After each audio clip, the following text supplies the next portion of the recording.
Welcome to the Learning Pines YouTube. We hope this video helps. You begin by opening Settings and going straight to Nearby Share so you can remove it quickly.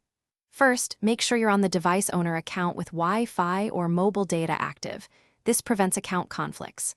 Once in Settings, navigate, Google, then Device Connections, then Nearby Share. You're not just looking, you're preparing to disable and remove. Keep an eye on visibility and account toggles as you enter the Nearby Share panel, because those are the controls you'll change next. You now disable Nearby Share and revoke access so it stops appearing to others. Toggle Nearby Share off and then change visibility to no one. This cuts broadcasts immediately. Next, make sure you revoke permissions from any apps or saved contacts listed.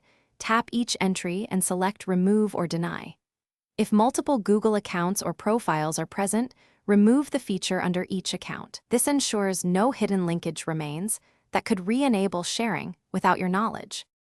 Finish by clearing data so residual settings cannot reactivate Nearby Share later. Open Apps, find Nearby Share or Google Play services if hidden, clear cache and storage, and then restart the device to apply changes. After reboot, verify the feature remains off and visibility is no one. If Nearby Share reappears, reset network settings and sign out of extra Google accounts, then repeat revocation steps. If problems persist, contact device support, but usually. Thanks for watching. Consider subscribing if we helped you.